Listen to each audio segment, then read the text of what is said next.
మహాపరిశుద్ధుడా, ప్రేమగల మా యేసయ్య, వినమ్రతతో రాత్రి మరొక మారు నీ సందుకు వస్తున్నాం.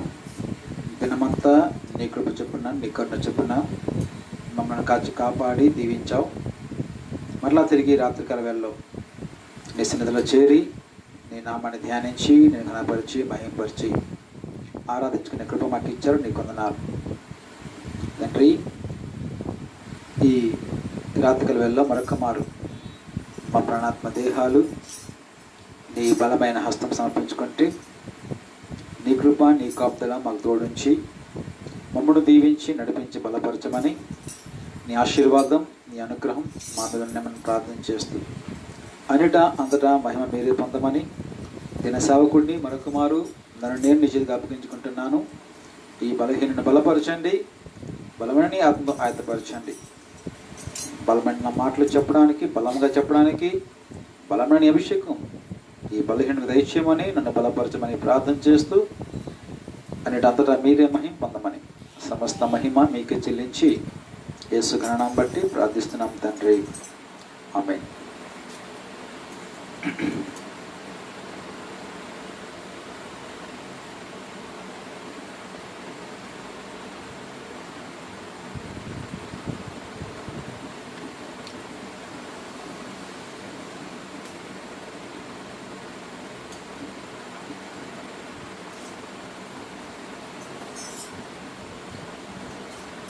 ఓ మనసా నా మనసా, ఓ మనసా నా మనసా, ఓ మనసా నా మనసా, ఓ మనసా నా మనసా.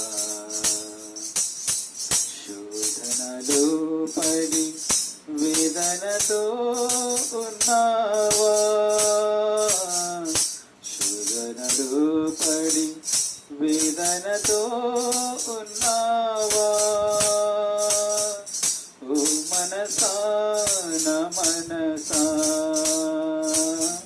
ఓ మనసా నా మనసా, ఓ మనసా నా మనసా, ఓ మనసా నా మనసా.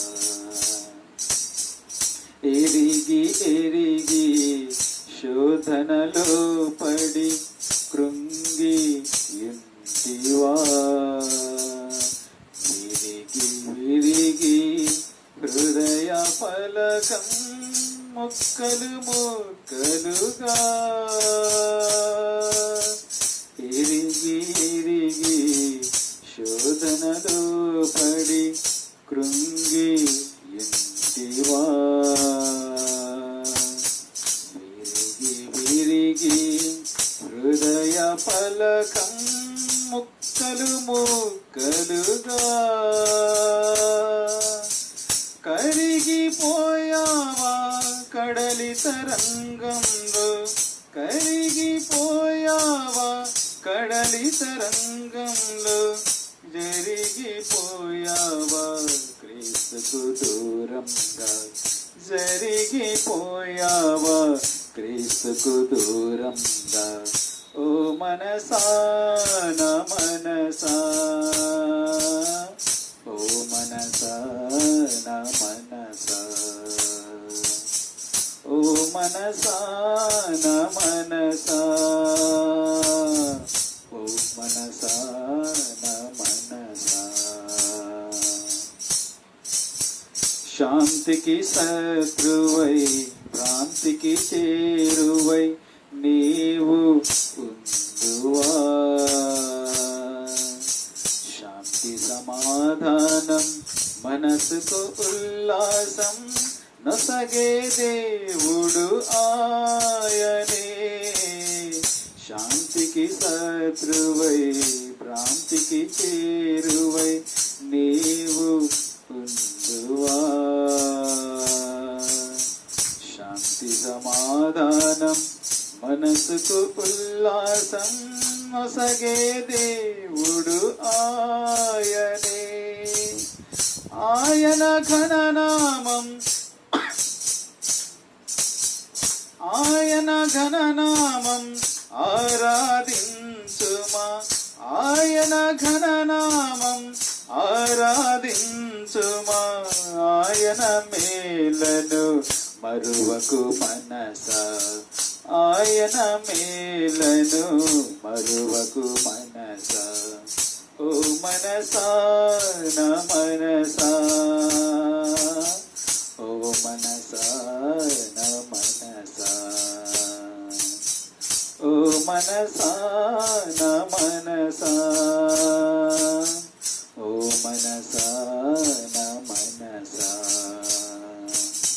శోధనలో పడి వేదనతో ఉన్నావా, శోధనలో పడి వేదనతో ఉన్నావా, ఓ మనసా నా మనసా, ఓ మనసా నా మనసా, ఓ మనసా నా మనసా, ఓ మనసా నా మనసా, ఓ మనసా నా మనసా.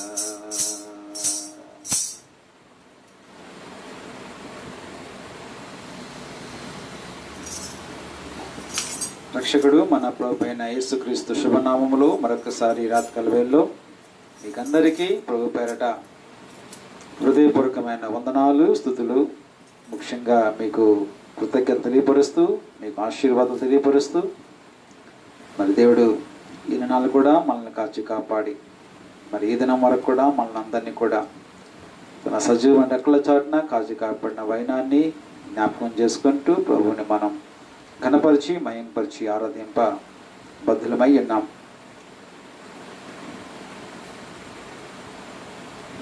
మరి గత రాత్రి మా ప్రాంతాల్లో కరెంటు దాదాపు రాత్రి 11 గంటల వరకు కరెంట్ లేని పరిస్థితి.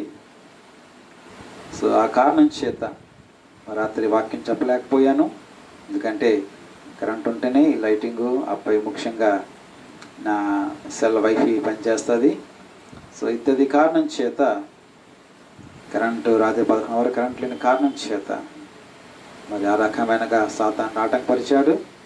ఏదేమైనా ఇది అలుపెరగని ప్రయాణం, అలసిపోని ప్రయాణం, గమ్యం చేరేదాకా ఏమాత్రం కూడా గురి తప్పని ప్రయాణం. సో కాబట్టి రండి ఈ రాత్రి మరొక మారు దేవుని మాటల చేత మళ్ళీ మనం ధైర్యపరచుకుందాం, బలపరుచుకుందాం. వివిధ పత్రిక 20 నుంచి, యూదా పత్రిక 20 నుంచి. ప్రియులారా, మీరు విశ్వసించు అతి పరిశుద్ధమైన దాని మీద మిమ్మల్ని మీరు కట్టుకొనుచు, పరిశుద్ధాత్మలో ప్రార్థన చేయుచు, నిత్య జీవార్థమైన మన ప్రభువు యేసుక్రీస్తు కనికరం కొరకు కనిపెట్టుచు, దేవుని ప్రేమలో నిలిచినట్టు కాచుకొని యుండుడి. సందేహపడు వారి మీద కనికరం చూపుడి. అగ్నిలో నుండి లాగినట్టు కొందరిని లాగి కొందరిని రక్షించుడి.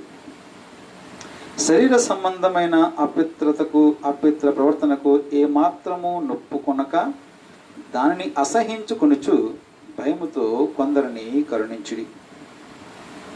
యూదా గారి అంతిమ ఆదేశాలు మనం చూస్తున్నాం, సంఘానికి ఇస్తున్న ఆదేశాలు. ఈ ఆదేశాల్లో మొదటి ఆదేశం మనం చూస్తున్నాం. ఏంటది? కాచుకొని యునుడి. ఇంగ్లీష్ అంటే స్టాండ్ ఫర్మ్. దేవుని ప్రేమలో నిలిచినట్లు కాచుకొని యునుడి అంటాడు.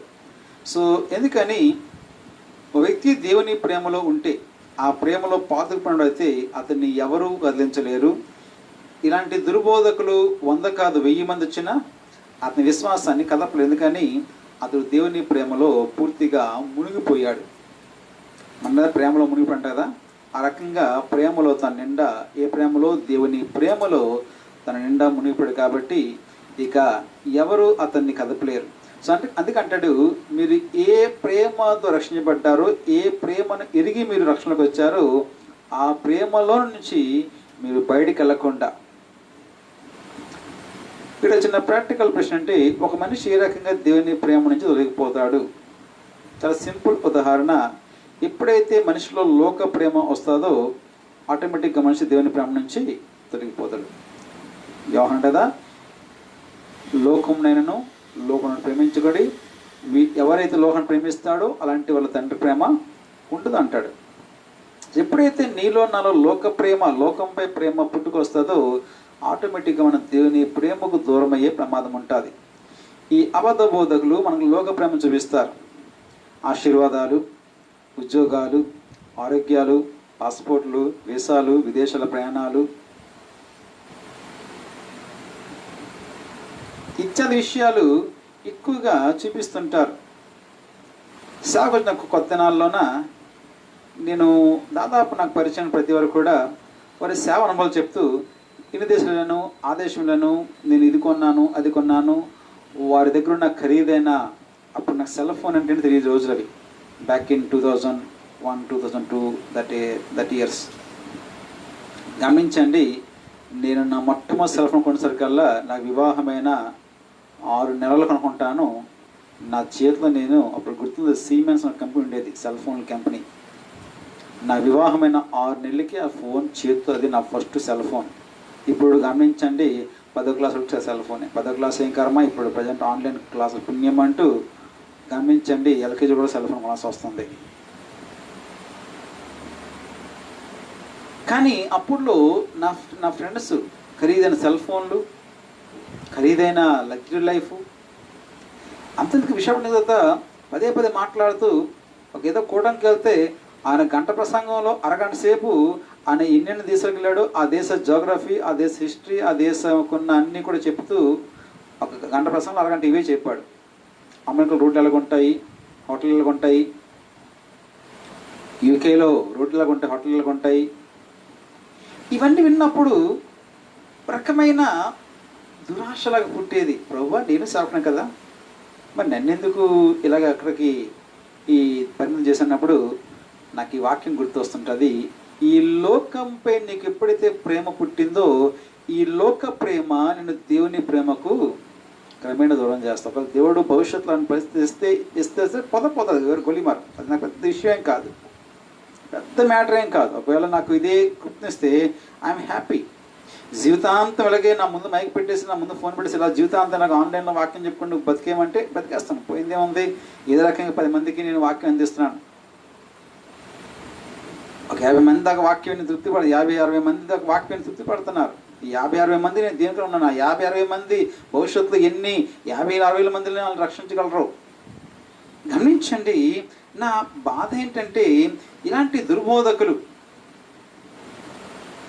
అమెరికా అని, యుఎస్ అని, విమానం అని, సెల్ ఫోన్ అని, ఐప్యాడ్ అని, ఐఫోన్ అని, ఇలాగా రకరకాల లోక ఆశలు చూపించి దేవుడు మీకు ఇస్తాడు, దేవుడు నాకు ఇచ్చాడు, దేవుడు నన్ను విదేశాలు తీసుకెళ్ళాడు, దేవుడు మిమ్మల్ని విదేశాలు తీసుకెళ్తాడు, నా చదువు లేదు, సమయం లేదు, నా కాలంలో అయినా దేవుడు నన్ను 50 దేశాలు తీసుకెళ్ళాడు, మిమ్మల్ని తీసుకెళ్తాడు, ఇలాంటి మాటలు గమనించండి, నమ్మబాకండి. ఇలాంటి ప్రసంగాలు ఈ మధ్య చాలా వింటున్నారు. బహుశా ఈ కోవిడ్ ప్రాబ్లం వల్ల విమాన ప్రయాణం ఆగే, కానీ ఒకప్పుడు మాత్రం ఇవే ప్రసంగాలు ఆంధ్ర అంతా అలుగుపోయాయి. దేవుడు నన్ను 50 దేశాలు తీసుకెళ్ళాడు, దేవుడు మిమ్మల్ని తీసుకెళ్తాడు, ఏ అర్హత లేని నన్ను దేవుడు 190 దేశాలు తీసుకెళ్ళాడు, దేవుడు మిమ్మల్ని తీసుకెళ్తాడు. గమనించండి, ఇలాగనండి దీని బిళ్ళరా, ఒక సత్యాన్ని, మనం యేసు ప్రభుని నమ్ముకుంది పరలోకం వెళ్ళడానికి తప్ప పొరుగు దేశం వెళ్ళడం కోసం కాదు. ఒప్పుకుంటే మీ ఎన్నుకోని చోట ఒక స్తోత్రం చెప్పి పెట్టండి, సరిపోద్ది. నేను మళ్ళా చెప్తున్నాను, యేసు ప్రభుని మనం నమ్ముకుంది పరలోకం వెళ్ళడానికి, ఫారెన్ వెళ్ళడం కోసం కాదు. ఫారెన్ అవసరం వస్తే దేవుడు తీసుకెళ్తాడు. నీకు అవసరము, పౌలుకి మాసిదోనియా ఆలోచన లేదు దానికి, కానీ దేవుడు అతను తీసుకెళ్ళాడు అక్కడికి, మాసిదోనియా ప్రాంతాలకి. రోమా వెళ్ళకుండా ఆటంకపరిచాడు. ఒకవేళ నేను అక్కడికి వెళ్ళడం దేవుని చిత్తంలో, అంటే నా పరిచర్యలో ఆయన వేసిన పథకంలో ఒక భాగం అయితే నన్ను దేవుడు తీసుకెళ్తాడు, వేరే విషయం. గమనించడు. కానీ అందుకోసం సేవకురాన్ని రాలే, అందుకోసం నేను ప్రభువుని నమ్ముకోలే, అందుకోసం ఈ సేవ తర్పణం పట్టుకోలే. గమనించండి, బలంటున్నాను, మనం యేసు ప్రభువుని నమ్ముకుంది పరలోకం వెళ్ళడానికి, కానీ ఫారెన్ వెళ్ళడానికి కాదు. మైండ్లో పెట్టుకున్న విషయాన్ని. అవసరం తీసుకెళ్తాడు, అవసరం తీసుకెళ్ళడు. సో కాబట్టి ప్రభుని నమ్ముకుంటే మాకు పాస్పోర్ట్ వస్తుంది, ప్రభుని నమ్ముకుంటే మేము ఫారెన్ వెళ్తాము, ఇలాంటి పనికి మన ప్రసంగాలు వినొద్దు. సో ఈ రకంగా మీలో లోకం మీద ఆశలు, వ్యామోహం, అంటే వాళ్ళ సాక్ష్యాలు కొంచెం చూపించి మీకు అవసరమైన ఫోటోలు పెడతాడు. అమెరికాలో ఏ రకంగా ఆ దొరసంతో ఫోటో దిగాడు, లేకపోతే ఇక్కడ ఏ రకంగా ఫోటో దిగాడు, 4-5 ఫోటోలు పెడతాడు మీ దీంట్లోన. ఈ మధ్యకాలం ఇంకో పిచ్చి మొదలుగా మనకి యెరూషలేము యాత్ర. నాకు ఇది ఇప్పటికీ ఆలోచన, ఒక దేవుడు ఎప్పుడైనా భవిష్యత్తులో అవకాశం ఇస్తే వెళ్తాను, just part of my travelling అంత తప్ప అక్కడ వెళ్తే నాకు ఏదో లాభం వస్తుంది, కలిసి వస్తాను ఆలోచన. ఎందుకంటే నేను ఎదురు చూస్తుంది పరమ యెరూషలేము కోసం, ఈ యెరూషలేము కోసం కాదు. ఒక మాట అంటున్నాను, రేపు 1000 పరిపాలనలో ఒక యెరూషలేము ఏంటి కదా, భూమి అంతా మనమే తిరుగుతాం. ఇంకా భూమి అంతా అంతే. ఇంకా రోజు తిరగండి, అక్కడ పాస్పోర్ట్తో పని లేదు. ఎందుకంటే సాక్షాత్ మన ప్రభు రారాజుగా పరిపాలిస్తాడు. అక్కడ నీ పాస్పోర్ట్తో పని లేదు, మొత్తం ఊరంతా తిరిగేసి తిరుగుతావు. కానీ కొంతకాలం ఊపి పట్టండి. సో గమనించండి, ఇత్యాది ఆశలు. ఎక్కడో 4 ఫోటోలు దిగుతాడు, కొన్ని విషయాలు చెప్తాడు, డాలర్లు అంటాడు, పౌండ్స్ అంటాడు. గమనించండి, ఇప్పుడు నేను వాక్యం ధ్యానిస్తున్నప్పుడు నాకు ఫ్రెండ్ నాకు కొద్ది చిన్న డిస్టర్బెన్స్ అని ఈవినింగ్. ఎందుకంటే నాకు కొద్దిగా ఈ సిస్టమ్ కొద్దిగా ఇబ్బంది పెట్టింది, ఆ కంప్యూటర్ కొద్దిగా మెంటల్గా డిస్టర్బ్ అయినప్పుడు నాకు ఈ ఫ్రెండ్ గుర్తు వచ్చాడు. నేను ఎంటీ చదువులో నేను ఎంటీ చదవడం చాలా కష్టాలు పడుతుంటే, అతి కష్టం పడుతుంది ఎంటీ చదవడానికి, ఫీజు కట్టడానికి, ఈవెన్ పేపర్ కొనడానికి, టైప్ చేయడానికి, కంప్యూటర్లో దాన్ని డేటా టైప్ చేయడానికి, చాలా కనీసం కాలేజ్కి వెళ్ళడానికి ఇష్టం కష్టాలు పడుతుంటే, అబ్బాయి ల్యాప్టాపు, సిస్టము దాదాపు ఆ రోజుల్లోనే 20,000 రూపాయలు 10,000 రూపాయలు ఫోన్ ఖరీదు చేసే ఫీచర్ ఫోను. ఏమంటే అన్న మా డాడీ ఫారెన్లో, అంటే ఫారెన్ మిషనరీతో బాగా డీలింగ్ అన్న, నాది కూడా ఫిన్లాండ్ మిషనరీతో నాకు బాగా డీలింగు, అక్కడ వాళ్ళు నాకు నెలకి ఇంత ఫోన్లు పంపిస్తారన్న.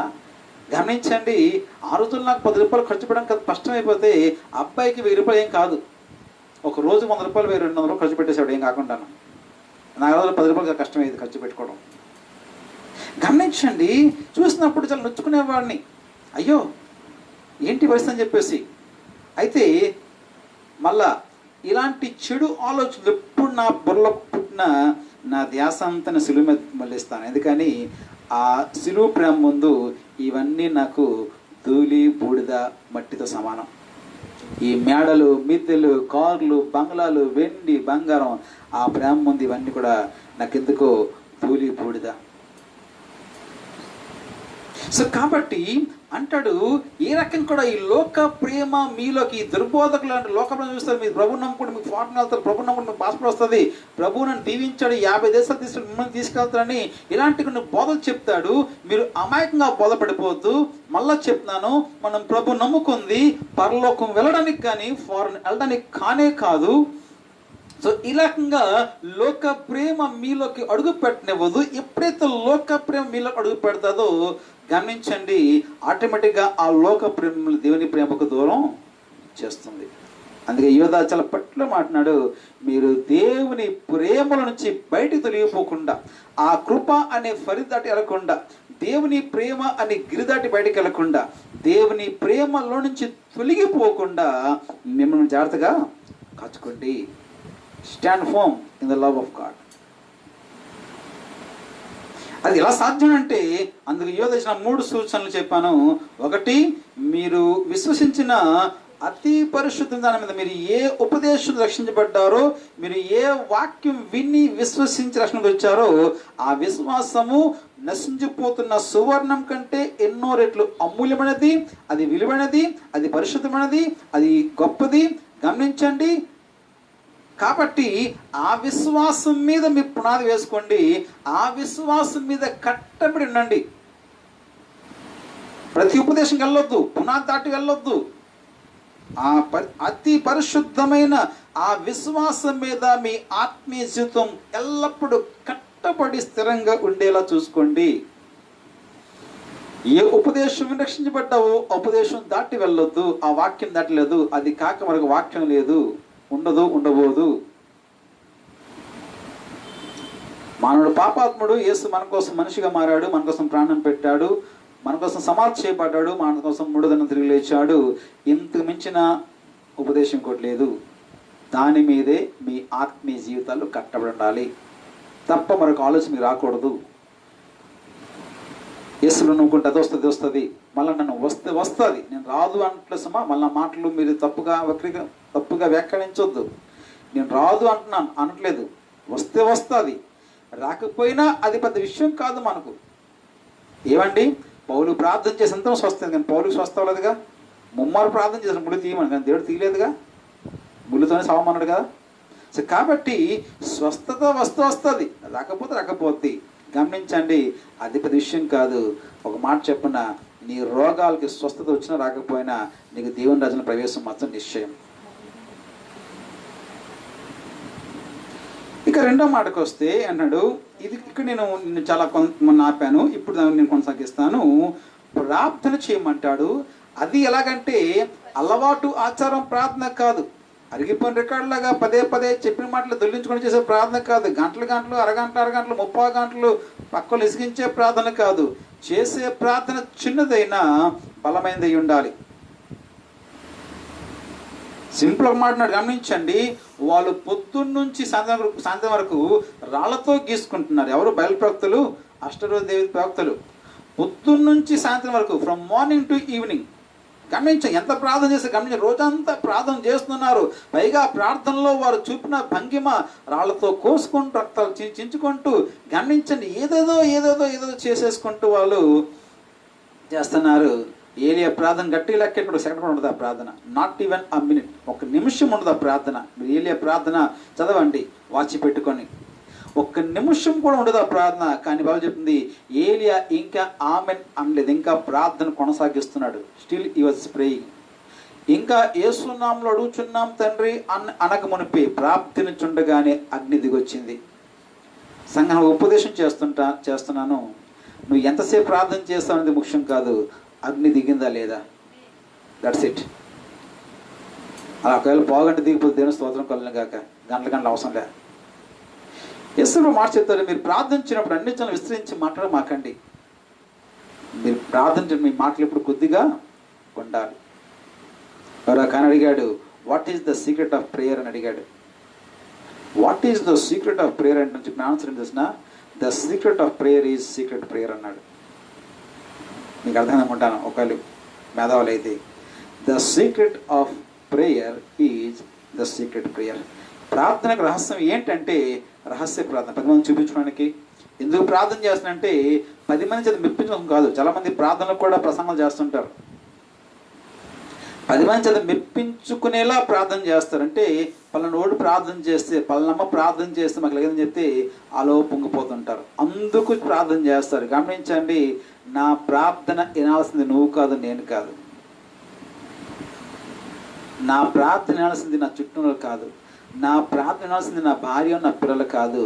నా ప్రార్థన వినాల్సింది పైన కూర్చున్న దేవుడు. మళ్ళీ నన్ను ఆయన వినకపోతే నా సంఘము, నా కుటుంబము, నా చుట్టూన్న జనాంగము, నేను చేసే ప్రార్థన ఎంతమంది ఉదయం 5 గంటలు నేను ప్రార్థన చేస్తాను. డైలీ మాకు వెక్కుజాం ప్రార్థన ఉంటుంది, 5 గంటలు ప్రార్థన చేస్తాం. మొత్తం ఊరు మొత్తం వింటారు ప్రార్థన. ప్రశ్న అవుతుంది, నా ప్రార్థన పైన కూర్చున్న దేవుడు వినకపోతే ఊరు మొత్తం వింటే సుఖమని చెప్పండి. వాళ్ళు నాకేం చేస్తారు? వినాల్సిన దేవుడు. సో కాబట్టి మనుషులకు చూపించాలి, మనుషులకు కనిపించాలి, మనుషుల చేత మెప్పించుకున్న పాడు బుద్ధితో ప్రార్థన చేయొద్దు. అది పనికిమాలిన ప్రార్థన, భక్తిహీనమైన ప్రార్థన. ప్రార్థన చేయి, దేవుడు వినేలా ప్రార్థన చేయి అంటాడు. విరిన హృదయం ఆయనకి ఇష్టమైన బలి. ఈ దీనిని మొర్ర పెట్టగా యెహోవా ఆలకిస్తాడు. దీనిని ఎప్పుడు దీనంగా మొరపెడతాడు, ఆర్భాటంగా మొరపెట్టు. చాలామంది ప్రార్థనలు, నేను వెనుక మాట కామెంట్ చేయట్లేదు కానీ వాస్తవం చెప్తున్నాను, విన్నవాడు చెప్తున్నాను. చాలామంది ప్రార్థనలో పరిసెడు ప్రార్థన తప్ప సుంకరి తత్వం కనపడదు. ఆ ప్రార్థనలో మీరు ఎప్పుడైనా ట్యాలీ చేసుకోండి, ఆ ప్రార్థనలో పరిసెడు ఆత్మ కనిపిస్తే తప్ప ఎక్కడ ప్రార్థన సుంకర ఆత్మ కనపడదు. సుంకర ఆత్మ కనపడదు. ప్రార్థనలో మనం నలిగిపోవాలి. ప్రార్థనలో గమనించండి, మొహం నలబడాలి, హృదయం నలబడాలి, మోహం నలిగిపోవాలి, గుండె పిండి అయిపోవాలి. అది ఎప్పుడవుద్దంటే నువ్వు పరిశుద్ధాత్మలో ప్రార్థన చేసినప్పుడు. రోమా 8:26 రోమా 8:26 పౌలు ఈ మాటలు చెప్తాడు. ఏలైనగా ఆత్మ మన బలహీనత చూసి మన సహాయం చేస్తున్నాడు. ఎట్లాగనగా మనం యుక్తంగా ఎలా ప్రార్థన చేయాలో మన చేత కాదు. పౌలు గారే చెప్పేస్తున్నాడు, ఇది గొప్ప విషయం కాదు. అసలు ప్రార్థన ఎలా చేయాలో మనలో ఎవ్వడికి చేత కాదు. చేతది కాబట్టి మనం ప్రార్థన వెనకబెడుతుంటాం. అసలు ప్రార్థన అంటే ఏమిటో చాలా మంది తెలియదు. చేయడం పట్టించండి. ప్రార్థన వాట్ ఈజ్ ప్రేయర్ అని ఒక వ్యాసం రాయమంటే గమనించండి. ఒక నేను టీచర్ అయితే ఆ వ్యాసం నేను మాట్లాడలేను అసలు. ఎందుకని అందులో ప్రార్థన ఏటీఎం కార్డు. మన ప్రార్థన అంటే ఏదో దేవుని దగ్గరికి వెళ్ళి ఏదో అడిగి పుచ్చుకోవడం. మన తెలిసినల్లో ఒకటి అడుగుడి మీకు ఇవ్వబడును, ఒక వాక్యం బట్టి ఎలా ఆడతాం. సో కాబట్టి we keep on asking and asking and asking and asking. ఇంకా తప్ప ఇంకో గోల్ ఉంటుంది మన ప్రార్థనలోన. గమనించండి, వాట్ ఈజ్ ప్రేయర్? అసలు ఆ ప్రశ్నకు జవాబు లేదు మన దగ్గర. చాలా మందికి తెలియదు, చాలా మందికి. కాబట్టి అలాంటి దుర్మార్గులు ఏంటంట, అవసరం వస్తే ప్రార్థన చేస్తారు, ప్రార్థన అవసరం లేకపోతే దాని ఊసేత్తరాలు. అవసరం ఉన్నా లేకపోయినా ప్రార్థన చేస్తారు. ఎందుకని? ఆయనకి ప్రార్థన అంటే ఏదో తండ్రి అడుక్కోవడం కాదు. ఆయనకు ప్రార్థన అంటే తండ్రితో అనుబంధం కలిగి ఉంటాం.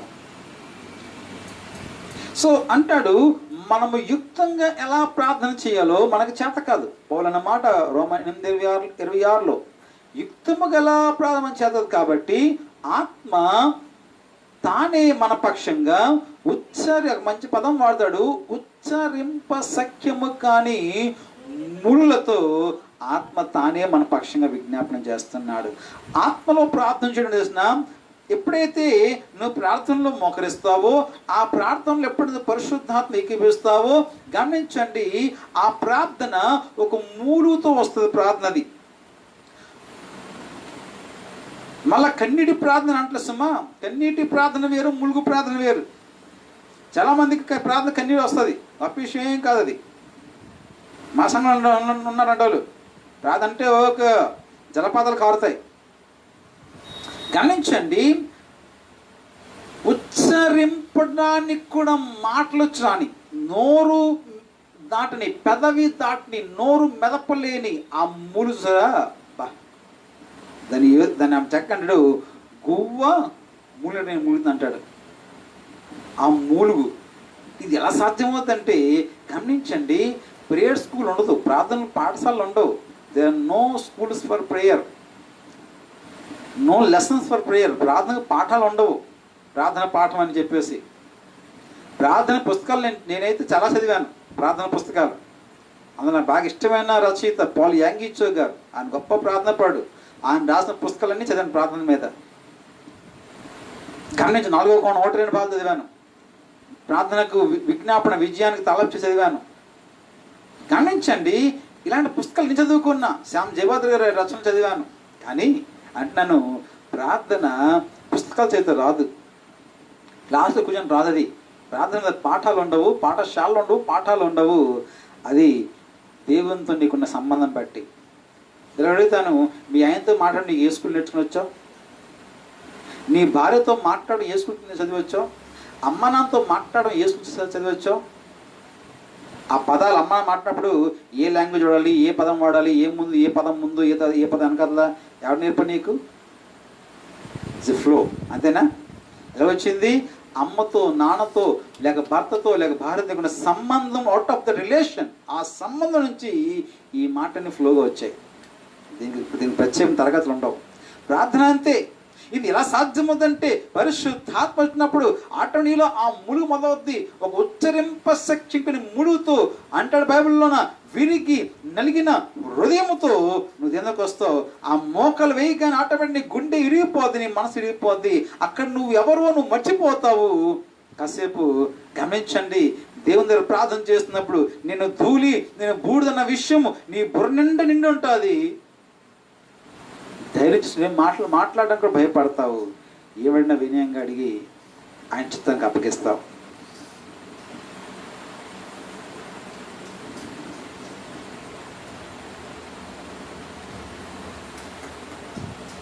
సో కాబట్టి ఈరోజు అది కనబట్ల.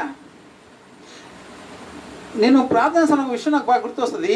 అసలు ప్రార్థన అంటే ఏంటి, అది ఎలా ఉంటుంది, అది ఎలా చేయాలంటే గమనించండి. భలే మనం పాట పాడతాం కదా. ఏం పాట పాడతాము? గెస్సెమనే ప్రార్థన నాకు నేర్పుమయ్యా అని. గెత్సేమనే తోట ప్రార్థన ఒక బృందం ఉంది మా ప్రాంతాల్లో.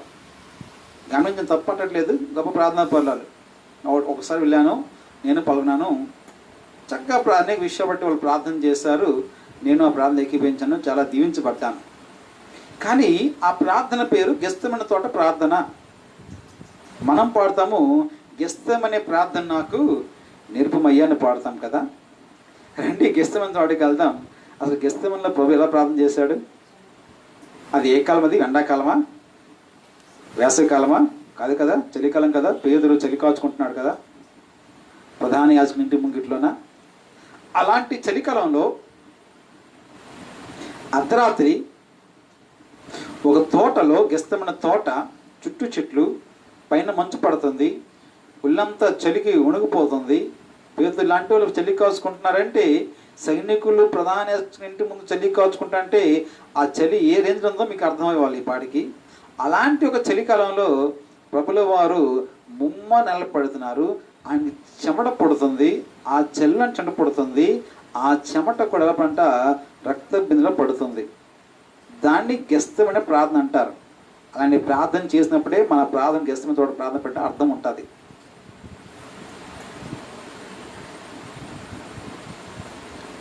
ఎవరంటాడు, ఒక పెనిమిటి పోని యవనస్తురాలు తన భర్త శవంపడి ఎలా అంగలారుస్తుందో అలా అంగలార్చమంటాడు.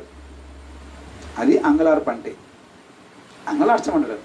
మమ్మల్ని ప్రార్థన చేయమని తుతు ప్రార్థన. ఎందుకంటే మీ హృదయాలు కాకుండా, మీ వస్త్రాలు కాకుండా మీ హృదయాలు చింపుకోమంటాడు.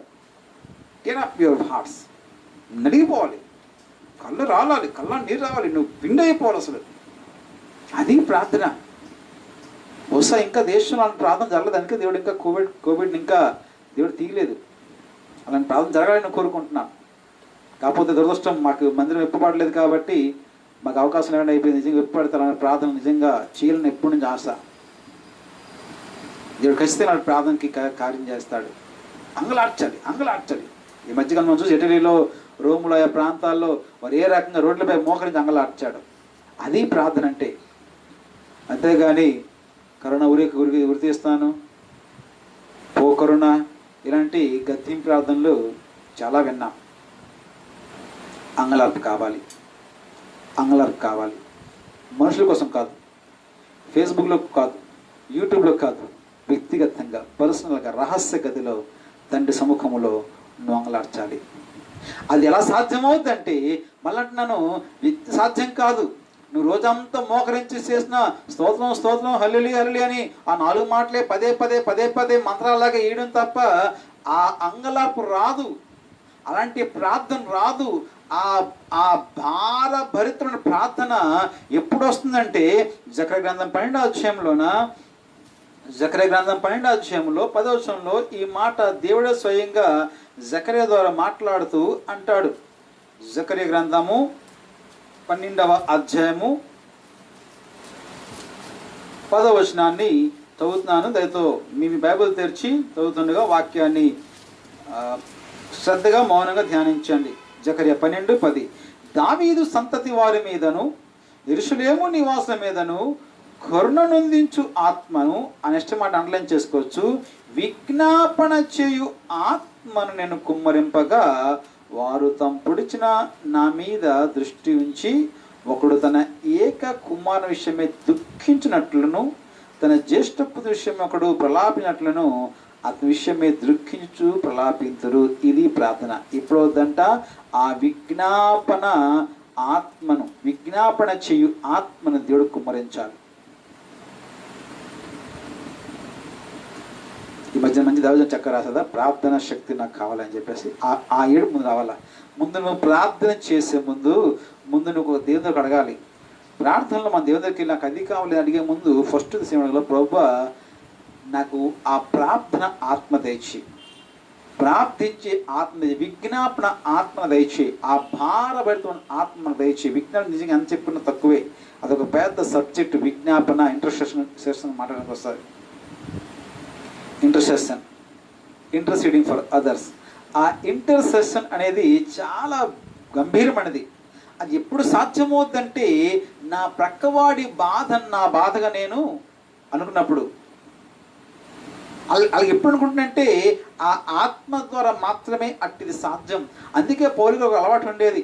పౌలు గారు తన స్వీయ అనుభవం చెప్తాడు, తను ఏ విధంగా ప్రార్థన చేస్తుంటాడో, తన ప్రార్థన అనుభవం ఎలాగ ఉంటుందని చెప్పేసి పౌలు గారు కొరింథీ మొదటి పత్రికలో 14:15లోన కొరింథీ మొదటి పత్రికలో 14:15లో పౌలు గారు తన స్వీయ అనుభవాన్ని, తన స్వీయ ప్రార్థన అనుభవం రాస్తుంటాడు. నేను మనసుతో ప్రార్థిస్తాను, నేను ఆత్మతో కూడా ప్రార్థిస్తాను. నేను ప్రార్థన చేస్తున్నప్పుడు నా మనసు నా ఆత్మ ఏకీభవిస్తుంటాయి. మనం ప్రార్థన చేస్తే మన ఆత్మ దగ్గర మన మనసు దగ్గర ఉంటుంది కదా, మనసు దగ్గర ఉంటుంది, ఆత్మ దగ్గర ఉంటుంది. పౌలు అంటాడు, when I pray my mind and my spirit they agree with each other. అవి ఒక్కదానితో బట్టి కలుసుకుంటాయి, ఏకీభవిస్తాయి. మనసుతో ప్రార్థన చేస్తాను, ఆత్మతో ప్రార్థన చేస్తాను. ఏదో పైపే ప్రార్థన చేయను. ప్రార్థన చేయాలి కాబట్టి, 5 ఏళ్ళు ప్రార్థన చేయాలి కాబట్టి, తినే ముందు ప్రార్థన చేయాలి కాబట్టి, బయటకు ముందు ప్రార్థన చేయాలి కాబట్టి, అలవాటు, ఆచారం, ప్రార్థన ఎన్ని రోజులు చేసినా సుఖము లేదు. గమనించండి, ఆత్మలో ప్రార్థన నేర్చుకో. ఆత్మలో ఎలా ప్రార్థించాలి, పరిశుద్ధాత్మలో ఎలా ప్రార్థించాలి, ఉచ్చరింప సఖ్యం కానీ మూలతో నువ్వు ఏ రకంగా దేవుని మూలగాలో ఆ అంగలార్పు. అందుకంటే మీ కుమార్తెలకు అంగలార్పు ఇది నేర్పండి, ప్రార్థన నేర్పట్లేదు, అంగలార్పు ఇది నేర్పండి. ఎలా ఏడవాలి దేవుని దగ్గర, ఆ మార్నింగ్ అంటారు ఇంగ్లీష్లో, మార్నింగ్ ఎలా అంగలార్చాలో, దేవుని ఎలా కన్నీరు కార్చాలో ఆ అంగలార్పు విత్తి నేర్పించండి.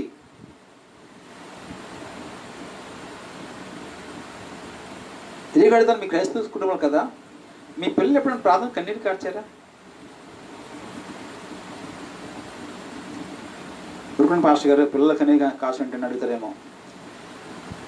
98 సంవత్సరంలోన, రైట్, 1998లోన మాకు ప్రతి దసరాకి క్యాంప్స్ పెడతారు, యూత్ క్యాంప్స్ పెడతారు దసరా టైంలోన. నా సెకండ్ ఇయర్ అది నా ట్రైనింగ్లో.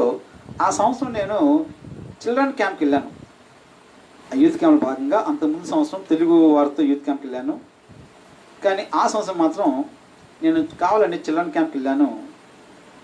వెళ్ళినప్పుడు గమనించండి, రాత్రి దాదాపు 7 గంటలకి డివోషన్ అవుతుంది. ఆ డివోషన్లో ఆయన వాక్యం చెప్పారు. అంటే చిన్న పిల్లలకి అర్థమయ్యే రీతిగా వాక్యం చెప్పాడు. వాళ్ళకి పాపం గురించి, అంటే ముఖ్యంగా కళ్ళుతో మనం ఏ రకంగా ఆ రోజు కన్ను అనుకుంటాం, రైట్. ఆయన అంటే హ్యూమన్ బాడీ గురించి మాట్లాడుతూ పంచేంద్రియాలు, జ్ఞానేంద్రియాలు, కన్ను, ముక్కు, నోరు, చెవులు, స్పర్శ, ఈ జ్ఞానం మాట్లాడుతూ ఆ రాత్రి ఆయన కన్ను కోసం మాట్లాడారు. కన్ను ఎలాగుంటుంది అని కొన్ని సైంటిఫిక్ విషయాలు పిల్లలకు బోధిస్తూ దాన్ని మన వాక్యం తీసుకెళ్ళి, మనం కన్నుతో ఏ రకంగా చెడు విషయాలు చూస్తుంటాం, సీరియళ్ళు, సినిమాలు, చెడు విషయాలు అని పిల్లలు ఏ రకంగా మీరు మీ కళ్ళతో చూస్తున్నారు. ఇంగ్లీష్లో పాట ఉంటుంది, be careful little eyes what you see, for the father up above is watching over you, so be careful little eyes what you see. పంచజ్ఞానం మీద మంచి పాట అది. Be careful little mouth what you speak, because the father up above is looking at you down, so be careful little mouth what you speak.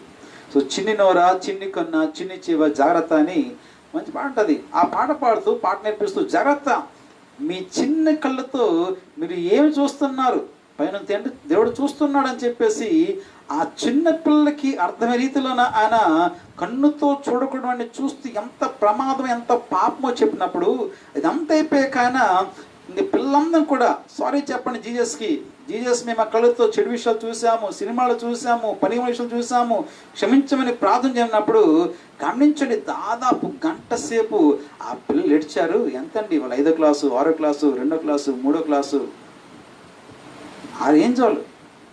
గమనించండి, అంటే 12 years, మళ్ళీ 12 దాటితే వాళ్ళని టీంలో పంపించేస్తారు, టీనేజర్ మార్చేస్తారు. బిలో 12 ఇయర్స్ అంటే 5, 6, 7 ఆ తరగతి వాళ్ళు. గంట సేపు ఆ చిన్న పిల్లలు ఏడుస్తుంటే నాకు ఏడుపు వచ్చింది వాళ్ళతో పాటు. ఏం ఏడుస్తున్నారు, Jesus sorry, Jesus sorry, Jesus అని. ఆ నిజంగా ఆ చిన్న పిల్లల పరిశుద్ధాత్ముడు ఎంత బలంగా నా జీవితం ఎప్పటికి మర్చిపోను నేను. రాత్రి అది నా జీవితం, ధన్యమైన జీవితం నా రాత్రి. గమనించండి, గంట సేపు పిల్లలు పరిశుద్ధాత్మలు తాకడం, వాళ్ళు కన్నీరు ముందుగా ఏడ్చి ప్రలాపించి సారీ జీజస్ అంటాము. వాళ్ళు ఏడుస్తుంటే ప్రేమ పెద్దలు మేము ఏడ్చేస్తాం వాళ్ళు ఏడుపు చూసి. అంటున్నాను, ఎప్పుడే మీ పిల్లలు రకంగా ఏడ్చారా, నాకు చాక్లెట్ ఇవ్వలేదు, నాకు క్యాడ్బరీ ఇవ్వలేదు, అన్నీకి పెద్ద మొక్క ఇచ్చిన చిన్న మొక్క ఇచ్చావు. ఎప్పుడైనా దేవుని దగ్గర నేర్చుకున్నారా? మీ కుమార్తెలకు ప్రార్థన కాదు, అంగలార్పు విద్య నేర్పించండి. దేవుడి సన్నిధానికి వెళ్ళి, కమాన్, ఇట్స్ మై డిజైర్, నా సంఘం, నా పిల్లలతో పాటు నా సంఘ పిల్లలందరి పట్ల మీ పాస్టర్ గారిగా మీ ఆత్మకున్న కోరికది. దేవుడి సంధానంలో చిన్నపిల్లైన వాళ్ళరా ప్రార్థన చేయడం గొప్ప విషయం కాదు. అమ్మలు చేసే ప్రార్థన మీరు కాపీ కూడా చేస్తున్నారు చర్చలోకి వచ్చేసి. పిల్లలైన వాళ్ళరా ఈ వయసులోన మీ పాపల కోసం మీరు చూడకుండా చూస్తున్నారు, సెల్ ఫోన్లో ఉన్న, నిజం కాదా? వినకుండా పాటలు వింటున్నారు, నిజం కాదా? ఈ చిన్న వయసులో దేవుని దగ్గర ఈ కరోనా వచ్చి అంటున్నాను. ఈరోజు కరోనాకి వయసు సంబంధం లేదు తెలుసా మీకు? ఎక్కువగా కరోనా అటాక్ చేస్తాం అంటే ప్రాణాంతకం ఎవరికంటే మీలాంటి పిల్లలకు, పెద్దలకు. గమనించండి, దేవుని సంధానంలో మూలుగండి, మూలుగుతూ ప్రార్థించండి. మార్నింగ్ నేర్చుకోండి, ఆ మూలిగే విద్య నేర్చుకోండి, అంగళ నేర్చుకోండి, కన్నీరు కట్టి ఎలా ప్రార్థన అది నేర్చుకోండి. ముందు అది నేర్చుకోవాలి.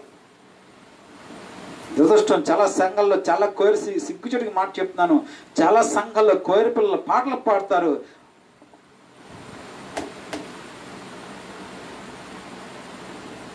నాకు ఎక్కడ పాటలు భక్తి కనిపించదు. మీలాంటి వాళ్ళు పాడకపోయినా చాలా మంచిది సంఘానికి. కూర్చోండి రండి, మీరు కూర్చోండి. మీరు పాడకూడదు. నిజంగా ఆ వర్షిప్లో, ప్రేజ్ అండ్ వర్షిప్లో పిల్లలు పాటలు పాడితే మీ కళ్ళ నీరేదర్రా.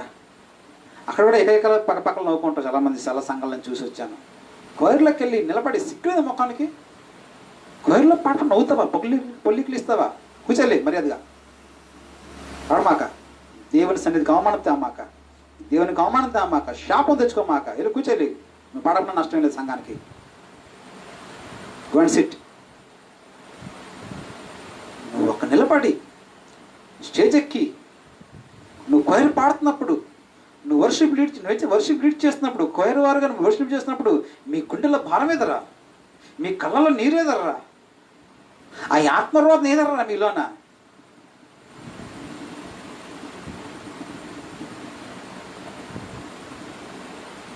దీన్ని అంటున్నాడు యోధ, పరిశుద్ధాత్మలో ఒకటి ప్రార్థన చేయమాక. మానేసి అలాంటి ప్రార్థన చేయకుండా తప్పు లేదు, మానేసే ప్రార్థనలు, అలాంటి పనికి మనం ప్రార్థనలు. నువ్వు ప్రార్థన చేసావంటే,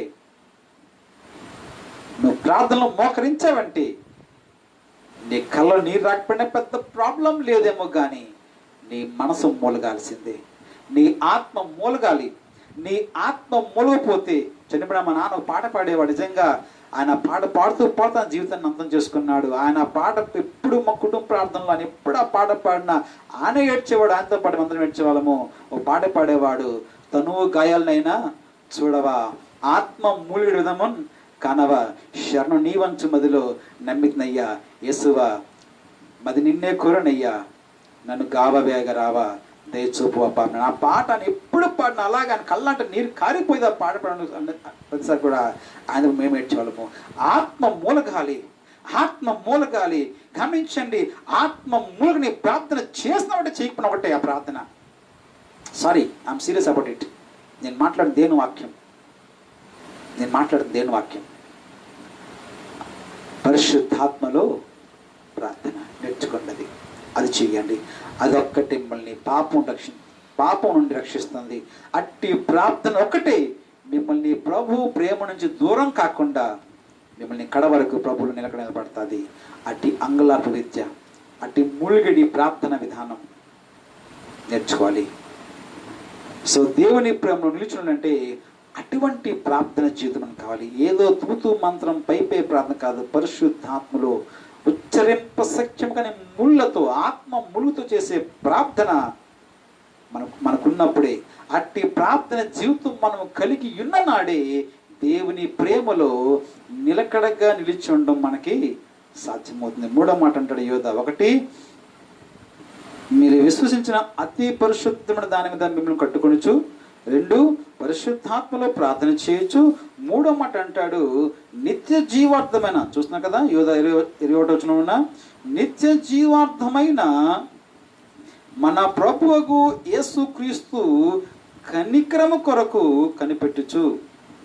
ఈ మూడో మాట.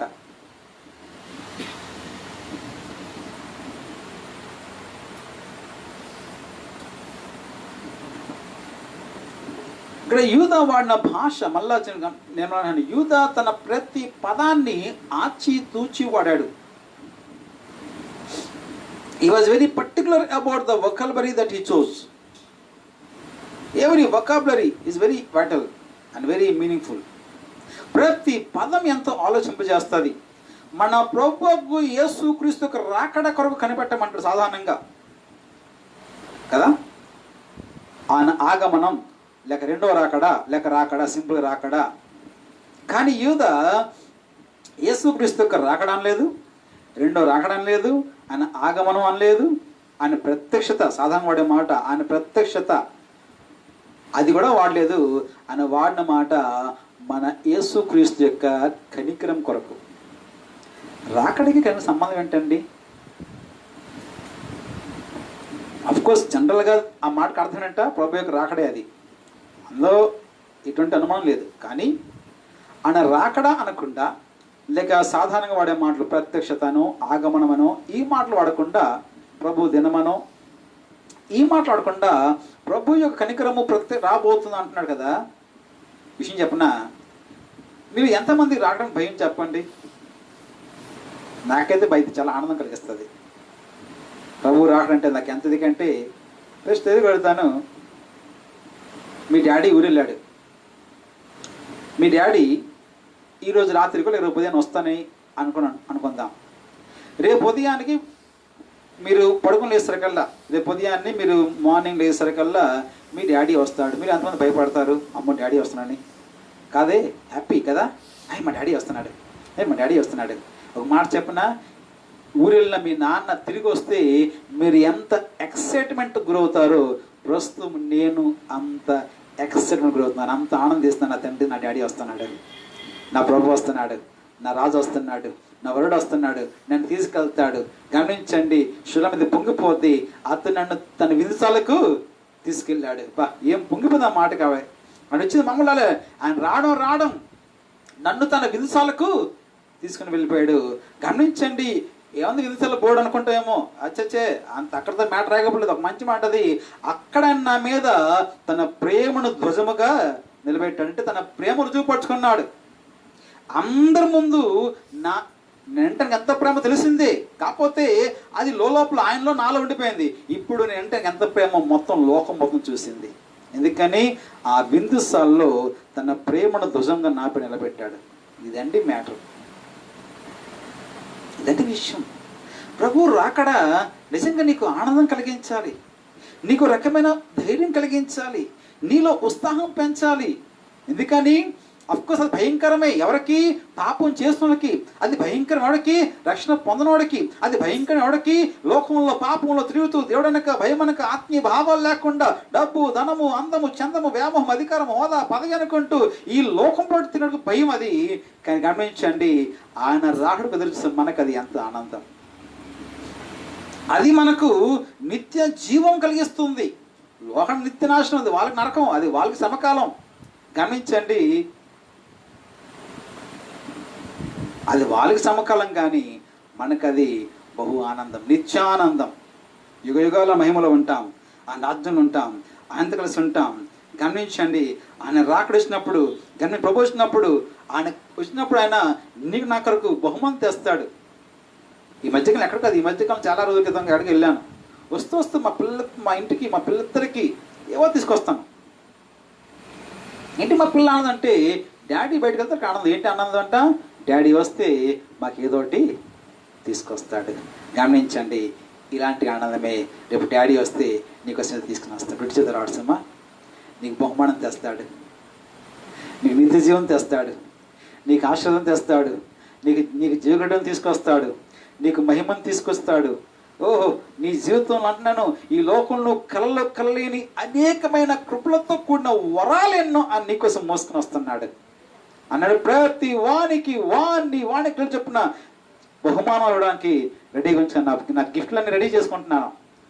విజయ్ కుమార్ పేరు మీద ఎన్ని గిఫ్ట్లు, ఎన్ని గిఫ్ట్లు, విజయ్ ఎన్ని గిఫ్ట్లు గమనించి రెడీ చేసుకుంటున్నాడు. నడుస్తున్నప్పుడు నాకు బహుమానం ఇస్తాడు. గమనించండి, ఇన్ని సంవత్సరాలు 2001 నుంచి సేవలో ఉన్నాను. 2020 వచ్చింది. ఈ 18 సంవత్సరాలు 19 సంవత్సరాలు నేను ఆయన సేవలో, ఆయన రాజస్థాన్లో నేను ఇచ్చే సేవలకు అన్న నువ్వెడిచ్చేది గుర్తింపు, నువ్వెడిచ్చేది సన్మానం, నువ్వెడిచ్చేది డబ్బులు, జీతం. ఎన్ని సంవత్సరాలు నేను ఆయనకు చేసిన ఈ నమ్మకమైన సేవకు గొప్ప బహుమానం కోసం తీసుకుని వస్తున్నాడు. గొప్ప బహుమానం తీసుకుని వస్తున్నాడు. కనిపెడదాం ఆ దినం కొరకు, ఆ బహుమానం కొరకు, ఆ ప్రభు రాకడ కొరకు, ఆ నిత్య జీవం కొరకు కనిపెడదాం. గమనించండి అంటాడు యూదా ఏమని, ఆ మన ప్రభువు నిత్య జీవార్థం కొరకు, జీవార్థమైన లేక నిత్య జీవార్థం కొరకైనా అని వస్తుంది. నీకోసం, నీ జీవం సంపడం కోసం కావచ్చమ్మా. ఆయన వస్తుంది నీకు నిత్య జీవాన్ని తీసుకుని వస్తున్నాడు, జీవ కిరీటం తీసుకుని వస్తున్నాడు. సో కాబట్టి నిత్య జీవార్థమైన ఆ యేసుక్రీస్తు యొక్క కనికరం కొరకు కనిపెడదాం. తిమోతి రాసినప్పుడు పౌలు మంచి మాట అంటాడు చూడండి. నేను చెప్పే మాటకు కాస్త అర్థాన్ని చేకూర్చడానికి నేను ఈ పాటలని పడుతున్నాను. ప్రభు రాకడ వచ్చినప్పుడు ఎలాగుంటుంది ఆ పరిస్థితి అన్నప్పుడు తిమోతి రాసినప్పుడు గమనించండి. పౌలు అంటాడు, పాపం చాలామంది పౌలుని వదిలేశారు, అందరూ ఒంటరి చేసేశారు. ఆ ఒంటరి చేసే సమయంలోన ఒక కుటుంబం అని చాలా అండగా నిలబడ్డది. ఆ కుటుంబానికి ఎంతో సహాయపడ్డది. ఆ కుటుంబానికి ఎంతో మేలు చేసి పెట్టింది. క్షమించండి, తిమోతి రెండో పత్రిక 1వ అధ్యాయం 16వ వచనం. ఒక కుటుంబం దాదాపు అందరూ నిలబెట్టి ఒక కుటుంబానికి ఎంత సహాయపడ్డా చూడండి, ఎంత మెచ్చుకుంటాడో. 16వ వచనం, ప్రభువు ఒనేసిఫోరు ఇంటి వారి యందు కనికరము చూపును గాక. అతడు రోమాకు వచ్చినప్పుడు నా సంఖ్యల గురించి సిగ్గుపడక శ్రద్ధగా నన్ను కనుగొని అనేక పర్యాయములు ఆదరించెను. మరియు అతడు ఎఫెసులో ఎంతగా ఉపచారం చేశానో అది నీవు బాగిరదు. ఆ దినమందు ఏదంట, ప్రభు దినమందు ప్రభు వల్ల కనికరము పొందినట్లు ప్రభు అనుగ్రహించిన గాక. ఒనేసిఫోరు చేసిన సేవ అన్నిటికీ ఆ దినము ఏదంట, ప్రభు వచ్చినప్పుడు ఒనేసిఫోరు చేసిన సేవలకు గొప్ప బహుమానం దేవుడు ఒనేసిఫోరుకి దయచేస్తాడు. కాబట్టి దేవుని బిడ్డలారా, ఈరోజు మనం కూడా రకంగా ప్రభు రాకడ కొరకు ఇలాగంటాడు, మీరు సమాజం కొరకు మానుకోకుండా ఆ దినము సమీపించిన కొలది, ఏ దినము, ప్రభు యొక్క రాకడ దినము సమీపించకూడదు, మరెక్కువ అలా చేయొచ్చు. సత్కారం చేయడానికి ఒకరినొకరు గుడి కనుక్కోండి. ప్రభు వచ్చేదాకా గమనించండి, మేలు చేయటం ఎందు అంటాడు. ప్రభు దినం వరకు మేలు చేయటం విసుకోవద్దు. ఎంత సాధ్యమో మంచి చేద్దాం. ఎవరికి కీడు చేయొద్దు, ఎవరికి హాని చేయొద్దు. నచ్చలేదో దూరం ఎంత తప్ప ఎవరికి కీడు పెట్టద్దు, ఎవరికి హాని చేయొద్దు. అందరికీ మంచి చేద్దాం, అందరితో మంచిగా ఉందాం, అందరితో కలిసి ఉందాం, స్నేహంగా ఉందాం, ముఖ్యంగా ఆత్మీయంగా ఉందాం, ప్రభు ప్రేమలో బలపడదాం. ప్రభు గమనించాను, ఒకవేళ ఈ మాటలు అంటాను దేనిలారా, ఈ మాటలు అంటాను, ఒకవేళ బహుశా భూమి మీద నీ మంచితనానికి విలువ లేకపోవచ్చు, నీ మంచితనాన్ని లోకం గుర్తించకపోవచ్చు, నీ మంచితనాన్ని లోకం ఒక చేతకానితనంగా తీసుకోవచ్చు. కానీ ఒక దినం వస్తుంది, దేవుడు నీ మంచితనానికి గొప్ప బహుమానానికి ఇస్తాడు. గొప్ప బహుమానం. ఆ దినం కోసం ఎదురు చూద్దాం. బోడి మనిషి నాకు ఇచ్చేది గుర్తింపు, గౌరవం. మనిషి అనేది మంచివాడు చెడ్డవాడు నువ్వు నాకు చెప్పడానికి నా ప్రభు వస్తున్నాడు. నేను ఎంత మంచివాడునో నా మంచికి, నా నీతికి తగ్గట్టుగా నాకు ఫలమిస్తాడు, నా సేవకు ఆయన ఫలమిస్తాడు, నన్ను దీవిస్తాడు.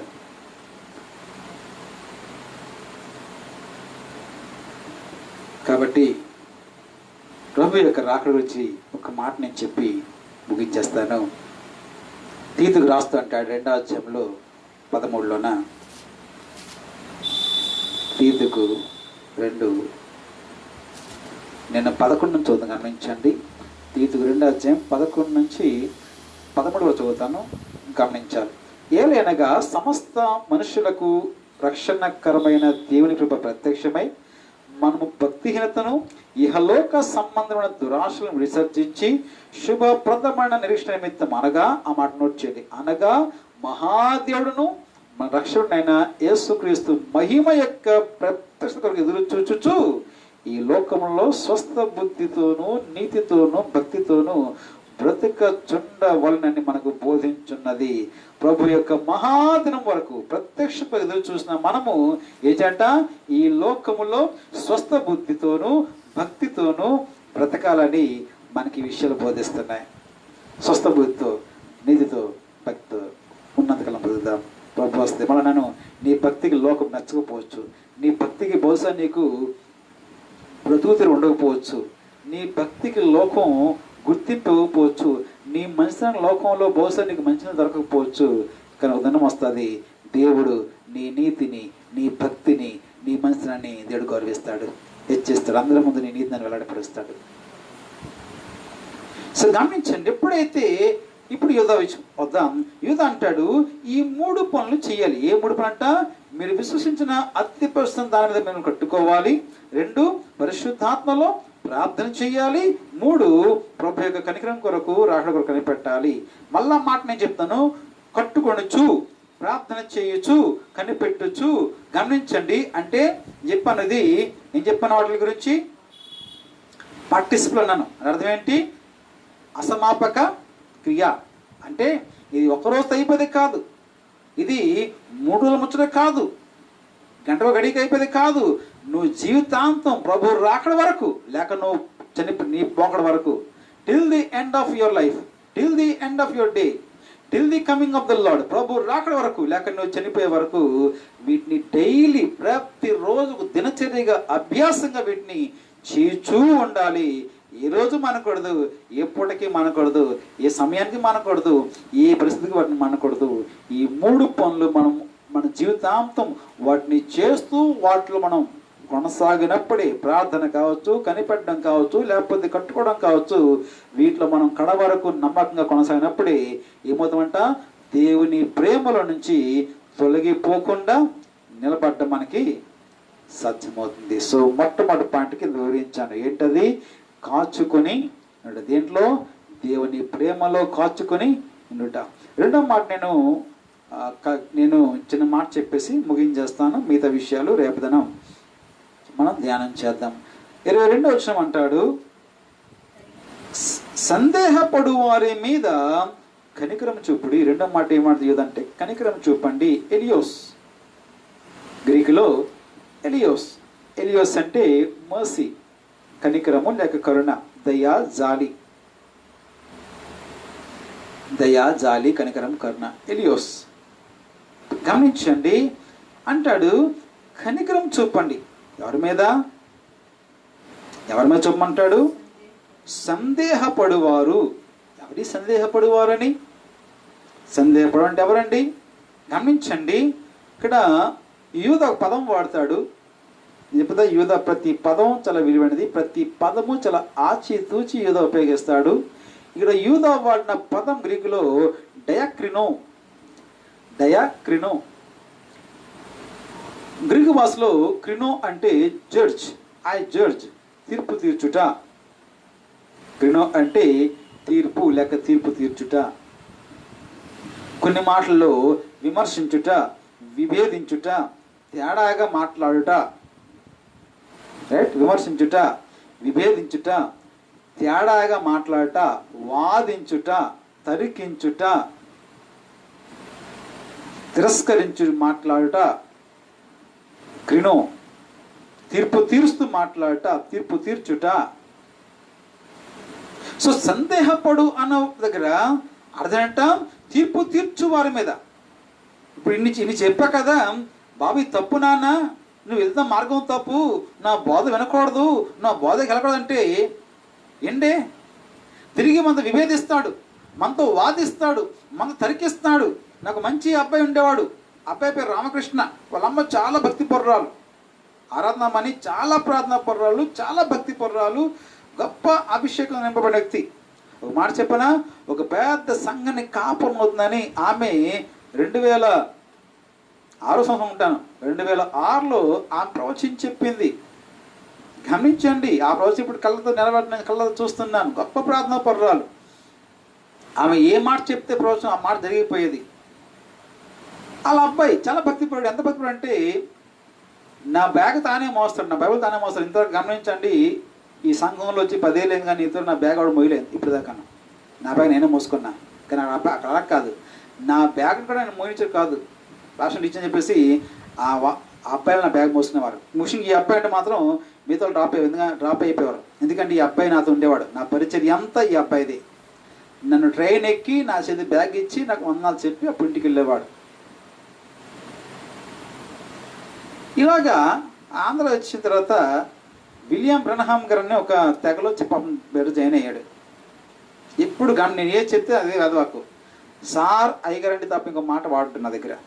నా ముందు ఎప్పుడు కుర్చీలో కూర్చోడు, నా ముందు ఎప్పుడు నాతో ఎక్కువ మాట్లాడు. అంత భయం అంటే ఆ అబ్బాయికి. ఈ విలియం బ్రనహాం బ్యాచ్కి వెళ్ళిన తర్వాత ఈ అబ్బాయి నాతో తరికిస్తాడే, అది కాదురా నాన్న, ఇది వాక్యం అంటే అది కాదు రాష్ట్రం ఇది అని చెప్పేసి నాకు బైబుల్ రెఫరెన్స్ చూపించి వాదిస్తాడు.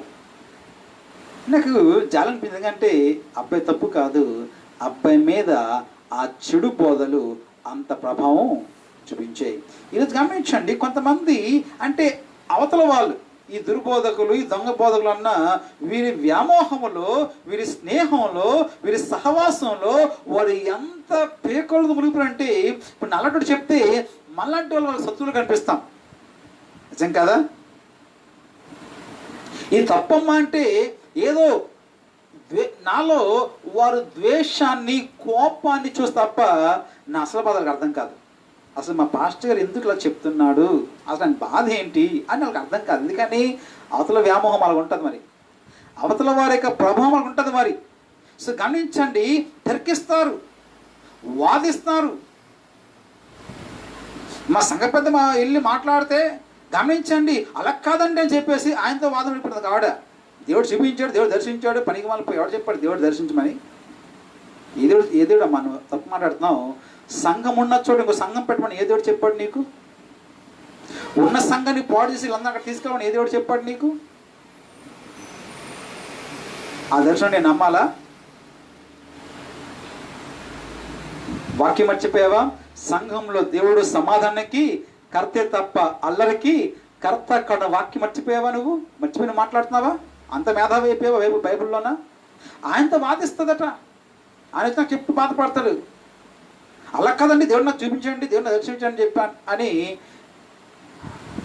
ఎందుకని వాళ్ళకి మనం ఏదో కిట్నోల్లాగా పన్నోల్లాగా కానీ తప్ప మన వేదన ఆత్మగా అర్థం కాదు. అందుకని ఆ వారి ప్రభావం వీళ్ళ మీద అంత భారీగా ఉంటుంది. సందేహించువారు, డేక్రినో తరికించువారు, వాదించువారు, విభేదించువారు, విమర్శిస్తూ మాట్లాడేవారు, తేడాగా తీర్పు తీర్చేవారు. వాళ్ళు మనల్ని తప్పు వాళ్ళది యోధా అలాంటి వారు నిజంగా తన్నాలి వాళ్ళని కదా, వాళ్ళని వ్యతిరేకించాలి, వాళ్ళు దూషించాలి, గద్దించాలి, తీసుకొని మెడపడి బయటకు అంటాలి వాళ్ళని. వాస్తవం అది. కానీ యోధా ఎంచక్కంటాడు, వాళ్ళు విభేదిస్తారు, వారు ఎందుకని వాళ్ళు తరికిస్తారు. ఎందుకని అది వారి తప్పు కాదు, వారి మీద ఉన్న ప్రభావము అలాంటిది. మరి వాళ్ళ ప్రభావంలో మునిగిపోయారు, అవతల వాళ్ళు బాగా బ్రెయిన్ వాష్ చేశారు. మధ్యన ఒక ఆయన గొప్ప దేవుడు వాక్యం చెప్పాడు, ఉపేంద్ర గారు అని, బ్లడ్ వాష్ బ్రెయిన్ వాష్ అని చెప్పేసి. వాళ్ళు బ్లడ్ వాష్ కాదు, బ్రెయిన్ వాష్. వాళ్ళకి బ్రెయిన్ వాష్ అయిపోయింది, వాళ్ళు బుర్ర బాగా తినేశారు, అవతల వాళ్ళు బాగా ఇన్ఫ్లుయెన్స్ అయిపోయారు. ఇంకా గమనించండి, ఇప్పుడు మల్నాటి వారికి సాతాలవి వాళ్ళు దేవుళ్ళు దేవతలకి. ఇప్పుడు ఇంకా ఆవిడలో దేవతని, ఆయనలో దేవుడిని చూస్తారు, వాళ్ళు దేవుళ్ళ చూస్తారు కదా. గమనించండి, మనం కాస్త దయ్యాలా కనబడుతుంది అంత కంటికి. సో తప్పు వాళ్ళది కాదు, వారి మీద ఆ ప్రభావం అలాగుంది కాబట్టి అలాగని వాళ్ళతో విభేదించొద్దు, వాళ్ళని దూరం చేసుకోవద్దు. అలాంటి వారి మీద కనికరాన్ని చూపించినది. కానీ తప్పు వాళ్ళది కాదు, వారి మీద ఉన్న ప్రభావము అటువంటిది. మీకు అర్థమైందా వాక్యం? యూదా ఎంత లాజిక్గా మాట్లాడుతున్నాడో, యూదా ఎంతో ఆలోచనతో మాట్లాడుతున్నాడో. తప్పు వారిది కాదండి, ఆ దొంగ బోధకుల, ఆ దొంగ సేవల యొక్క ప్రభావం వాళ్ళ మీద ఆ రకంగా ఆ రేంజ్లో ఉంది కాబట్టి తప్పు వాళ్ళది కాదు, వాళ్ళని ఏం అనమాకండి, వాళ్ళని కనికరించండి. కొన్ని వచనాలు చూపిస్తాను చూడండి, కొన్ని మాటలు చూపిస్తాను. పేతురు గారు రాస్తూ, క్షమించాలి, తిమోతి రాస్తూ పౌలు అంటాడు, తిమోతి 2వ అధ్యాయం, తిమోతి 2వ పత్రిక 2వ అధ్యాయంలో 23-24 చదువుతుంది, గమనించండి. తిమోతి 2వ పత్రిక 2వ అధ్యాయము 23-24 వచనాలు. సీరియస్గా ఈ మాటలు వినండి చదువుతుండగా. నేర్పు లేని మూడుల వితర్కములు జగడములను పుట్టించునని ఎరిగి అట్టి వాటిని, అనగా ఏంటంట, అలాంటి వితర్కాలను విసర్జించుము అంటాడు. ఆ నెక్స్ట్ మాట జాగ్రత్త గమనించాలి. పౌలు అంటాడు, సత్య విషయమైన అనుభవ జ్ఞానము వారికి కలుగుటకై దేవుడు ఒకవేళ ఎదురాడు వారికి మారు మనసు దయచేయను. అందువలన సాతాను తన ఇష్టము చొప్పున చెరబట్టిన వీరు వాని ఇరులో నుండి తప్పించుకొని మేలు కొనుదురేమో అని ప్రభు యొక్క దాసుడు అట్టి వారిని సాత్వికముతో శిక్షించుచు జగడమాడక అందరిలా సాధువుగాను బోధింప సమర్థుడుగాను కీడును సహించువాడుగాను ఉండాలి తిమోతి. ఎందుకని తప్పు వాళ్ళది కాదు, సాతాను వాళ్ళని చెరగొన్నాడు. ఇది వారి తప్పేం కాదు, సాతాను వాళ్ళు చెరగొన్నాడు. ఏమో ప్రార్థన చేద్దాం, బుద్ధి చెప్పుదాం, నచ్చ చెప్పుదాం, బోధిద్దాం. ఈ రకంగా ఈ ఉపదేశాల ద్వారా, లైవ్లో, యూట్యూబ్లో, ఫేస్బుక్లో ఉన్న ఉపదేశాల ద్వారా ఒకవేళ పరిశుద్ధాత్మ దేవుడు వాళ్ళు ఒప్పింపజేస్తే, నా మహాదేవుడు నా మహాతండ్రి వాళ్ళు ఒప్పింపజేయగలిగితే, దేవుడు వారికి ఒకవేళ మరణ దయచేస్తే, దేవుడు ఒకవేళ వారికి ఎలాంటి మనసు ఇస్తే, వారికి సత్య విషయమైన అనుభవ జ్ఞానం కలిగితే, ఒక ఆత్మ మనం రక్షించుకున్నట్టే కదా. కాబట్టి అలాంటి వారిని మనం కనికరిద్దాం. ఇంకొక మాట గలతీ రాస్తున్నప్పుడు పౌలు ఈ మాట అంటాడు. గలతీ 6:1, గలతీ పత్రిక 6వ అధ్యాయము 1వ వచనం చూడండి. అంటాడు, సహోదరులారా, ఒకడు ఏ తప్పిదములోనైనను చిక్కుకున్న ఎడల ఆత్మ సంబంధమైన మీలో ప్రతివాడును తానును శోధింపబడినేమో అని తన విషయమై చూచుకొనొచ్చు సాత్విక మనసుతో అట్టి వారిని మంచి దారి తీసుకొని రండి. దాన్ని అయ్యో దాదా అంటున్నాడు, కనుక చూపించింది. ఎందుకంటే ఇది వారు తప్పు కాదు, నిజమే. వాళ్ళు విభేదిస్తున్నారు, వాళ్ళు సందేహిస్తున్నారు, ఇది కానీ వారు ఎదురాడుతున్నారు, వాదిస్తున్నారు, నీకు వ్యతిరేకంగా మాట్లాడుతున్నారు. ఎందుకంటే నీ బాధలకు అర్థం కావట్లేదు, నీ బోధకు అర్థం కావట్లే. ఎందుకని వారి ఆ దుర్బోధకు లెక్క ఆధీనంలో, వారి ప్రభావంలో వీరు ఉన్నారు. కాబట్టి వీరి మీద ఉన్న వారి ప్రభావం బట్టి వీరికి మీ బాధ, మీ బోధ అర్థం కాదు. కానీ అలాగని వారిని గాయపరచొద్దు, నొప్పించొద్దు. సాత్వికముతో, ప్రేమతో వారిని మంచి ధర తెచ్చే ప్రయత్నం చేయండి. ఒకవేళ వింటే నీ మాటలో పడితే ఒక ఆత్మ రక్షించుకున్నట్టే. దాని కింద సపోర్టివ్గా ఈ మాటకి యోధా చెప్తుంది, ఈ మాటకి సపోర్టివ్గా కింద ఇంకో మాట అంటాడు యోధా, అగ్నిలో లాగట్టు వాళ్ళని రక్షించమంటాడు. కనికరించండి. వాళ్ళు సందేహిస్తున్నారు, వాళ్ళు రెండు ఆలోచనలు ఉన్నారు. వారు రెండు అంటే అటు మీరు కాదని లేక, అటు వాళ్ళతో స్నేహాన్ని తెంచుకోవడం, వాళ్ళకి నొచ్చుకుంటారో బాధపడదని వాళ్ళతో స్నేహాన్ని తెంచుకోలేక, వాళ్ళు నొప్పించలేక, మిమ్మల్ని నొప్పించలేక, అటు పోవాలో ఇటు రావాలో అర్థం కాక డైలమాలో పడి వారు రెండు మనసుల మధ్య ఉన్నారు. ఇలాంటి పరిస్థితుల్లో మీరు ఏమైనా కఠిన వ్యవహరిస్తే వాళ్ళు పూర్తిగా పాడే ప్రమాదం ఉంటుంది. కాబట్టి అలాంటి వారిని ఏదో విధంగా రక్షించుకునేడానికి ప్రయత్నం చేయండి, కనికరం చూపండి. అంటే ఏంటి చేశారని అడిగితే ఆ కింద అంటాడు, వారు అగ్నిలోకి వెళ్ళిపోతున్నారు. అగ్ని ప్రమాదం వాళ్ళకి అర్థం కావట్లేదు. వారు ఏదో భక్తి అనుకుంటున్నారు, ఆత్మీయత అనుకుంటున్నారు, కానీ అమాయకతులకు అర్థం కావట్లేదు, వారు అగ్నిలోకి వెళ్తున్న సంగతి. అలాంటి అగ్నిలో నుంచి లాగినట్టుగా వారిని లాగి రక్షించిన ప్రయత్నించి, అది నేను చెప్పే ఉపదేశం అంతానని యూదా ముగిస్తాడు. అండ్ ఇప్పుడు దేని బిడ్డారా, మీకు వాక్యం అర్థం ఉంటాను. నా మాట అంతా ఒకటి, ఏ వాక్యము ద్వారా, ఏ ఉపదేశం ద్వారా రక్షణ పొందుకున్నావో, ప్రభుత్వం తెలుసుకున్నావో, రక్షణ మార్గం గుర్తెరిగావు, ప్రాధేయపడుతున్నాను. ఆ ఉపదేశాన్ని దాటి వెళ్ళొద్దు. ఎవడు ఏది చెప్తే కనిపించే ప్రతి ప్రార్థన కూటానికి పరిగెత్తద్దు. ఆయా ఆత్మను దైవ సంబంధం కాబా వివేచించు. చేత కాకపోతే అడుగు ప్రభువుని, ప్రభువా నాకు వివేచన వరము దయచేయండి ప్రభు అడుగు. క్రీస్తు యేసు యొక్క సరళత నుంచి తప్పిపోవద్దు. దేవుని ప్రేమ నుంచి తప్పిపోయే ప్రమాదంలో పడవద్దు. దీని మించినది ఇంకోటి లేదు. దీంట్లో నీ జీవితం కట్టుకో. వాక్యం పునాది మీద, అపోస్తులు వేసిన పునాది మీద నీ భక్తిని నువ్వు కట్టుకో. ఈ బోధను దాటి ఇంకో బోధ వినొద్దు, చదవద్దు, నమ్మొద్దు, వెంబడించొద్దు. ప్రార్థన చేసుకుందాం. మహాపరిశుద్ధురాని కొందనాలు. మా రాత్రి నాతో మాతో మాట్లాడావు బాబా. ఈ మాటలు విన్న ప్రతి వారు నాటింపచేయండి. భక్తి అంటే ఏదో అనుకుంటున్నారు కానీ ప్రభా, నువ్వు నేర్పని భక్తి, నువ్వు చూపని భక్తి అంటే ఏది లేదయ్యా. భక్తి అంటే ఏంటో, అది ఎలా ఉంటుందో, అది ఎలా జరిగించాలో ప్రభా నీవే మాకు గొప్ప మాదిరి ఇచ్చిపోయావు ప్రభా. కాబట్టి నీ మాదిరిని మేము అనుసరించుకుంటూ, నీ అడుగుల్లో అడుగు వేసుకుంటూ, నీ పూలకు చెప్పిన మేము జీవించే అవకాశం దయచేయమని ప్రార్థన చేస్తున్నా.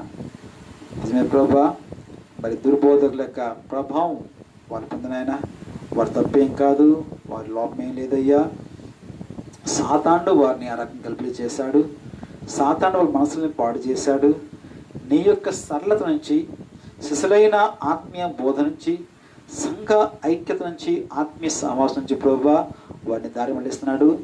నీ సంఘాన్ని ఏ విధంగా పాడు చేయాలన్న సాతాను యొక్క పన్నాగంలో పథకంలో భాగంగా తండ్రి వీరు వాడి చేతులు తిరిగిపోయారు మా ప్రభువా.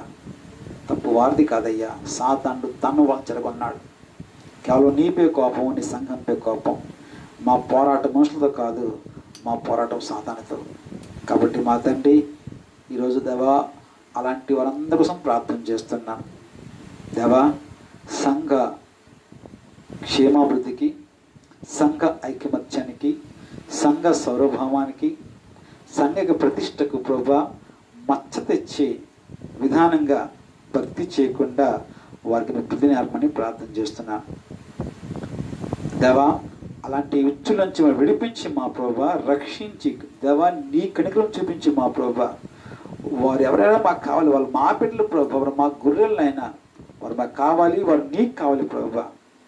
కాబట్టి మా తండ్రి నశించిపోనేకుండా వారందరినీ కూడా ప్రభువా నీ రక్షణ వైపు, నీ మార్గం వైపు, నీ రాజ్యం వైపు వాళ్ళని తిప్పుకోమని ప్రార్థన చేస్తున్నాను. కార్యం జరిగించండి దేవా. సత్య విషయమైన అనుభవ జ్ఞానం ఆత్మ ద్వారా వాళ్ళకి ఈ క్షణమే దయచేయండి.